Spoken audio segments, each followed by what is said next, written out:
आज का जो हमारा टॉपिक है वो है हाइपोथेसिस। हाइपोथेसिस बेसिकली एक स्टेटमेंट है, एक प्रिडिक्शन है, एक गेस है, जिसे हम साइंटिफिकली टेस्ट भी कर सकते हैं। अगर आप दो या दो से ज़्यादा वेरिएबल्स के दरमियान रिलेशनशिप को फाइंड करना चाहते हैं तो सबसे पहले आपको हाइपोथेसिस लिखना होगा। यानी अपने एक्सपेरिमेंट से पहले या डाटा कलेक्शन से पहले आपको वो हाइपोथेसिस लिखना होता है। For example, daily apple consumption leads to fewer doctors visits. अच्छा, अब ये क्या है कि ये एक हाइपोथेसिस है कि अगर आप डेली एप्पल का यूज़ करेंगे तो आपका जो डॉक्टर की तरफ विजिट होगा वो कम हो जाएगा। तो ये एक हाइपोथेसिस है ना। एक और एग्जांपल देख लेते हैं कि excessive use of cigarettes leads to cancer. Excessive use जो आपका ज़्यादा यूज़ है सिगरेट का वो आपको कैंसर की तरफ ले जाएगा। तो ये भी एक हाइपोथेसिस है। तो हाइपोथेसिस क्या होती है कि एक प्रिडिक्शन होती है। हाइपोथेसिस वो आपकी प्रिडिक्शन है जो मतलब आप स्टेट करते हैं, आप बयान करते हैं कि आपकी जो रिसर्च है वो किस रिलेटेड होगी। आप अपनी रिसर्च में क्या फाइंड आउट करेंगे। ये एक टेंटेटिव आंसर होता है आपके उन क्वेश्चंस का जो अभी तक टेस्ट नहीं किए गए, यानी उन रिसर्च क्वेश्चंस का जो अभी तक टेस्ट नहीं किए गए, जिनको भी टेस्ट किया जाना है। कुछ रिसर्च प्रोजेक्ट्स ऐसे होते हैं जिसमें आपको कुछ हाइपोथेसिस लिखनी होती हैं।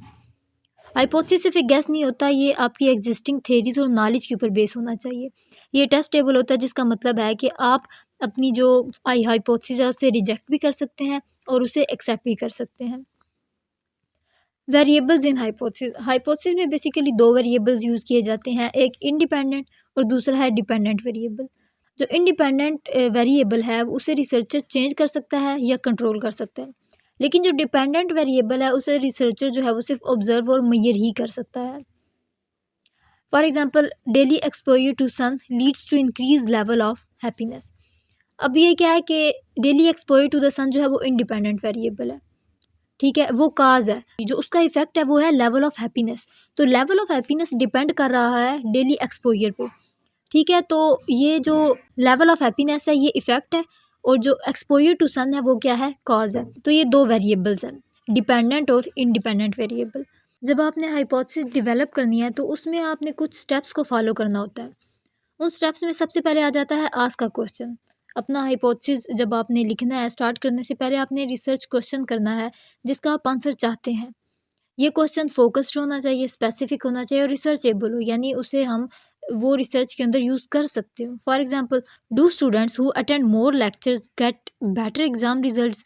तो ये एक हाइपोथेसिस है, ये क्वेश्चन है जो आपने पूछना है। सबसे पहले आपने क्या करना है, क्वेश्चन पूछना है, ठीक है। फिर आपने क्या करना है कि डू सम प्रेलिमिनरी रिसर्च। आपने कुछ रिसर्च कर लेनी है, इनिशियल रिसर्च। और ये जो इनिशियल रिसर्च है ये बेस्ड होनी चाहिए जो आप ऐसे टॉपिक पे जो ऑलरेडी आप उसके बारे में आपको थोड़ी नो हाउ हो, यानी आप उसे थोड़ा बहुत जानते हो। आप क्या कर सकते हैं, जो प्रीवियस थेरीज़ हैं, स्टडीज़ हैं, उनको आप रीड कर सकते हैं, आप उनको पढ़ सकते हैं, अपनी अजम्पशन बना सकते हैं। तो आपने क्या करना है, प्रिलिमिनरी कुछ इनिशियल आपने रिसर्च कर लेनी है। अब इसके बाद आपने क्या करना है, अपने हाइपोथेसिस को फार्मूलेट करना है, ठीक है। Formulate your hypothesis. अब आपने जब आपको कुछ आइडिया हो गया है कि आप क्या कुछ फाइंड करना चाहते हैं, what you expect to find, तो अपना इनिशियल जो आंसर है वो लिखें। मतलब आपके क्वेश्चन का जो आंसर है उसको लिखें क्लियर कंसाइज सेंटेंस में। For example, attending more lectures leads to better exam results. अच्छा, उसके बाद आ जाता है रिफाइन योर हाइपोथेसिस। जब आपने हाइपोथेसिस लिख लिया है और आपने मेक श्योर कर लिया है कि जो आपका हाइपोथेसिस है वो स्पेसिफिक है और टेस्टेबल है, यहाँ पे कुछ काफ़ी वेज हैं जिसमें आप अपने हाइपोथेसिस को फ्रेज कर सकते हैं, ठीक है।